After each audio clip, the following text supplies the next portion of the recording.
Hey everyone, Florida Man here. I'm at WeTrueGuns right now, and I'm with one of the senior students who's about to graduate from the program. Would you mind telling me what your call sign is? Oh well, I don't really have a call sign like that just yet, but I would consider calling myself like Ravel, one of Ravel? my like favorite composers. Okay, Ravel. Yeah. So let me ask you, how did you find out about this program, WeTrueGuns? Uh, I wasn't like aware of it before just like coming here. It was just like one day during the service. Our commander just like told us that there's this school and we can learn how to like fly, like repair the drones, FPV drones, and I volunteered because I always like was fascinated with this, the whole FPV hobby and its appliance in like war and combat situations. So I like, wanted to, I don't know, try myself out, see how I would fare. So and now I'm here. All right. So you're still with that unit, correct? You're still with that Yeah, brigade. yeah, yeah, So yeah. they sent you out here for training. So I imagine then that they're going to want you to work on drones in their battalion, correct? Or Yeah, the well, brigade. yeah, of course, since they were like trying to like have several people just like work on that, try to learn how to fly, repair, like just basically operate the drones. And I think this will go into something more, but of course, I can't really speak and I don't really know myself where this would go because it's still the whole drone thing, FPV drone thing is, although it's applied widely on the battlefield and in general in the Ukrainian armed forces, still it's a new thing. So some kinks need to be worked out. Some things just have to be, I don't know, improvised basically. So, but yeah, that's the gist of it. Okay. And so let me ask you, what's your previous drone experience? Any background in drone or any sort of electronics or anything like that? No, no, not at all. I'm a humanities major. Like I majored in translation and interpreting, so I'm as far removed from everything like electronics based programming as it can possibly be. So it was just everything was new to me. I was a complete novice. I wasn't like I couldn't fly. I weren't like aware of all the ins and outs of how the drone like works. Basically, I knew the general idea of how it all like comes together, like your remotes, your goggles, headset, how like the radio frequencies kind of work, like and that sort of stuff, but nothing too concrete. So I was just like a complete newbie in this topic. So were you expecting, like, what were you expecting to learn, or like what were you expecting about drones itself? Was there anything that's kind of surprised you when you got here and you kind of started learning more about them? Well, that's a funny thing. I think what I expected it to be. I think this whole I don't know course really I know went above and beyond. Uh, it checked all the boxes I had, like basically to learn how to fly a drone, basically understand its inner workings, at least on a basic level. So, but I wasn't really going in with some kind of concrete expectations because that's how I go. I don't try to raise any expectations. I just like go with the flow and see how it all comes out. But I'm very, very pleasantly surprised. And the most surprising thing to me was, I would say, how fickle the drone may be. It may be weird, but I think this experience was invaluable to me because uh, like you have like the smallest problems can cause like the biggest consequences. I don't know, like here's an example. For example, I was given a drone to repair because the VTX was not working. It was not giving a proper picture. We just like didn't have anything to work off of, and I was just like doing your usual diagnostics, checking if it's not fried, if maybe there is some problem with the wiring, all that like your usual stuff, and I hit a wall. I wasn't like aware of what to do, how to do it, and we were just like starting choosing the most different of ways of how to like repair it and make it work. And one of the instructors just like came in and said, could you just like take it out from me, because that I think was Rush Tank. And it has like VTX. VTX. It has those like 2 buttons, and he was like, I want to take a look at the buttons. And the only problem with that VTX was that the button that was regulating the power of the VTX, the power of the signal, was pressed against one of the like pieces of the frame of the drone, and it was defaulting him to the pit mode. So that was like the only that was like the only thing wrong with it. And as soon as we like figured it out, it all worked perfectly. No other problems. Everything's good. Everything's clear. So, and this is not something that you would like expect or maybe try to work on, but these things I think have the biggest impact, and they take up 90% of all your like drone troubleshooting here. Like the smallest bits, like some piece of wiring just like gone a bit awry. Your soldering is like just like the tiniest bit not so clean, like some like a speck of oxidation on it. These kinds, and to me it was like eye-opening, very like bizarre. I was like. It was frustrating and interesting at the same time. So I think coming out of this course, I think this is like something that surprised me the most about like drones and whatnot. Yeah, no, I completely agree with just basically, you know, it's all or nothing. Like the drone won't kind of work. It's either it will work or it will not work, and you need to figure out what is that one thing that you did not did correctly that one time. Yeah. And like, it frustrates me to no end, because it's like trying to figure out a non-verbal baby or like an animal, because you see that it like there's a problem with it, but if it's not like visible to the naked eye, it's just a guessing game from now on. You just like start looking at everything that may be wrong, and most of the answers are like the most unexpected ones. Yeah. So when you go back to your unit, do you feel like if they ever give you to a role as, let's say, like a reconnaissance drone operator, or as an engineer, or even as like an FPV pilot, would you feel pretty confident that you'd be able to take on those roles, or you think like... I would say so, yeah. I think all of these like kinds of I don't know, roles, in an FPV unit, or just like in general in a drone unit, unmanned vehicles. I think they are covered here like really, really well. Like the reconnaissance, we were having this like sort of a game, this like a situation that we have modeled where there are 2 Mavics. One of them is for like bombing, another is for the reconnaissance, and other people just like go and hide in the field somewhere, and we need to try and find them, and relay the info for the bomber to go find them once again and then drop a bomb on them. So even something like this is covered. We work on this, we practice it, and I'm fairly confident in that.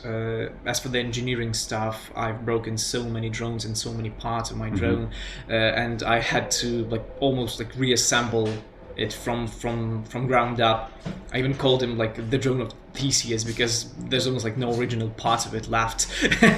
And because of that, I would say to other people, like, don't be afraid to break your drones, because it will give you an invaluable experience of learning how your drone works and how to make it work once again. So, and as for just like flying, I would also consider myself relatively confident in my skills, if we're not talking like some crazy freestyle, trick parkour type stuff. If we're talking about like being able to carry a drone from point A to point B while evading some possible like electrical warfare or some unnecessary like pitfalls or just like elevations. How about like getting into like a warehouse or something? Do you think you'd be able to navigate into one? I think so. Yeah. I would say so. Of course, it's hard to really tell because during a real mission, you would like have your nerves like getting to you. You would have like some jitters, and this might affect you negatively. But this is the thing that you need to work out with yourself and just like through practice.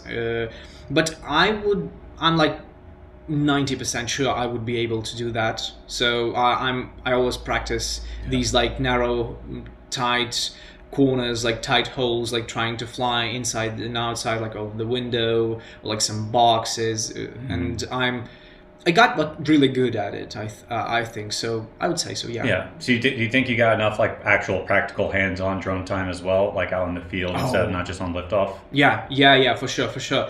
We had like lots of flight time. Even like with sims and out of sims, like real flight time, it's like the only thing that really keeps us away from flying even more are like batteries that are almost dead during the end of our flights, and we're like fighting for even like the smallest bit of charge on a battery because we all want to like fly and try some new stuff. So yeah, we just like we do everything we can do in our power to like fly as much as possible. So yeah, it's covered through and through. Do you think there's something else you'd like to learn more about with the drones that you feel like maybe the school could have spent more time on, or some area where you kind of feel like you wish you knew more about in drone warfare? Here's a problem, like not a problem, but here's the thing. This school doesn't try to, I don't know, like shoot for the moon or something like this. They know what they're capable of, what they can provide, and they are very open about it. They say that we are giving you like the basics. And they want to give you the most solid of basics, so that you can then build up upon it. And I think with this aim, they are like 100% correct, and I think they achieve it like I think most of the time. I think it all just depends from a drone operator to drone operator. But if you are willing to do so, they will give you the most necessary tools for you to then be able to develop, to like improve upon that, and just like continue being the best you could possibly be. It's all up to you. So I don't think there is something they can add to that program. I think they're like very good with it. So overall impression of the program, would you recommend this program? 100%. Yeah. Like these people know what they're doing. They're passionate about it. Like there was like small bits of like lore. One of our instructors, they like came to one of the places, like flight places, flight spots by car, and they decided to do like a small bit of like drag race, and they asked our instructor to just fly up and follow them with an FPV drone, and he got so excited about this. Like he was just like a kid in a candy store. He was just like so pumped about it. And this is, I think, what is most important about also like being an instructor, like giving people, you need to show them that you really know your shit and you really love doing this, and so it energizes you. It gives you the motivation to continue like improving, to continue like learning. So yeah, people here are simply the best, and I really like the approach of just don't be afraid to ask. Like the dumbest questions, they all say they love dumb questions. They would answer them like non-stop until you learn, until you really like know everything, all ins and outs, and they are pleased with it, until they are pleased with it, and until you are pleased with yourself. So I enjoyed every minute of it, basically. Yeah. Okay. And also, just for the audience, you are Ukrainian, you know, like, you know, you sound almost British. Well, Thank you for this compliment, but yeah, I'm Ukrainian. Я можу навіть кілька слів сказати українською. Всім вітання. Я не знаю. Бажаю всім вчитися, покращувати свої навички. And yeah, basically just like hear a bit of my like voice in Ukrainian. Okay. Well, as I've said, I majored in translation and in interpreting, so there's also like a big shout out to my university for like teaching me proper English. So yeah. Well, I wanted to ask you so as a way to also ask, like, so this program's also offered to foreigners as well. Yeah. So how well do you think it worked for them as well, from your impression? I think it worked well.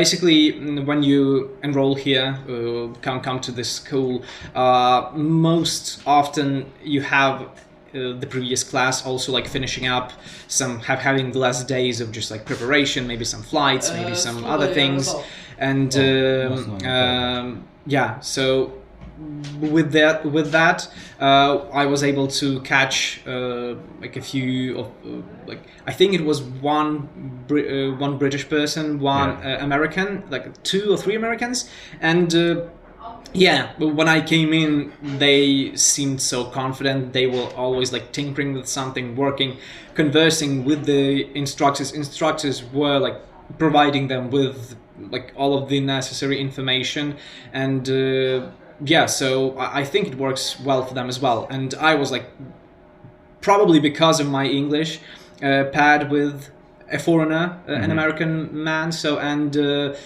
yeah, he was always on board. He was always like translated to. He was always like explained all the bits and pieces that he wasn't able to like maybe grasp at first. Yeah, so you have the same kind of attention, or like sometimes even more, as a foreigner, to have like the best possible like experience here, to have like the best possible, once again, grasp of the basics. Right. So yeah, just like if you're a foreigner, I think you will also have a splendid time here. You will also have everything that you need to learn how, what, in which way, all of these questions will be answered to you. So yeah. Okay. Last question. If someone was to come here, what would you tell them to prepare for, like beforehand? And what should be their mindset? Okay, I see. Maybe this will be counterintuitive, but I think coming here, it's good to like know nothing or like don't have any experience, because it will be provided to you here, and sometimes people may have something prepared or like have some skills beforehand, and they might have them like learned in an improper way, and this might hinder your stay here, because you will need to be like retaught something, but that's not a really good answer, is it? So no, that's a great, yeah. So basically, don't go in with like a preset sort of thinking you know things. Coming here, don't try to over-impress someone. Don't try to be like the all-knowing, being the best drone operator. Just like let yourself be taught, basically. Let lecturers work with you, instructors work with you, and give you like this basis. Yeah, basically. And as for I think I strayed away too much. Can you repeat the last question? So, like in a sense, well, that was the mindset part. You got the mindset. Yeah. I forgot about it. I'm sorry. So, as for the mindset, I would say be prepared to make mistakes, and let those mistakes be like your biggest like teacher. That's what I'm always trying to say to like my like colleagues, my fellow students here at the school. When you're first when you finished flying on the sim, and you then like pass the exam, and you are given your first drone, and you have your first flight, don't be afraid to do something, to try something, to feel the drone like in your hands, like you feel how you control the drone, how the drone responds to you, and this will involve like crashing it, dropping it, breaking propellers, breaking parts of the drone. This will happen. Don't try to evade it, because you will hinder your progress in this way, because you will be very safe. You will try to be as safe as possible. You will always try to like have the minimal damage, so you would just like basically fly in circles well above like any building or any like obstacle, and you would learn nothing basically. But if you will try, as like I did, try to fly inside and outside of the window, through the boxes, like threading the needles, breaking drones, breaking the arms, breaking the propellers, that's where you like learn the most and you learn the best. So I would say this is the mindset that you need to like take and like put yourself in. Because people are afraid to break some stuff, because it's school stuff. Yeah, of course, don't try to be like an ass about it, but yeah, just like be bold in your in your practice when flying. So that's it. Awesome. Well, man, thank you so much for doing this interview. Wish you the best of luck when you head back to your unit. Thank you. I hope everything will be great. I'm sure in like my country's victory, and thanks to like all of the people, like foreigners that come and help us, lecturers, the instructors that really prepare. Like everyone works like a perfect, well-oiled cog in the machine, and yeah. So I'm very glad to like be able to share this experience with some other people, and if my experience or like my like few words, my blabbering will encourage someone to just like try FPV for itself, just like as a hobby even. So I think it's good if it encourages you to go further and further and do some real stuff with it, or maybe be like a pioneer in some still more darkened out areas of this I know of this branch of technology. So yeah, that's gonna be, I'm gonna be more than excited, more than glad, more than satisfied. Awesome, man. Great to hear that. Yeah. So everyone, again, we're at WeTrueGuns, and as you can see here watching the video, going from nothing to this, definitely learned a good bit here. Yeah, it was just, when I like first took up the controller, I understood like bits and pieces of what to do, because like I'm a young man, I've been gaming my whole life, so it's not as foreign to me as just like to someone who's like much older. But yeah, I was like flying all over the place. I couldn't like keep my drone steady. My high, I was like just doing like this. I was like almost going I was just like banging inside of the like trees. And now I can do all of this not only on the sim, I can also do it all in real life, just like flying around, just doing all sorts of like crazy stuff, going full throttle. So yeah, it's incredible. Awesome, man. All right, well, thanks again, man. All right, this is Florida Man out.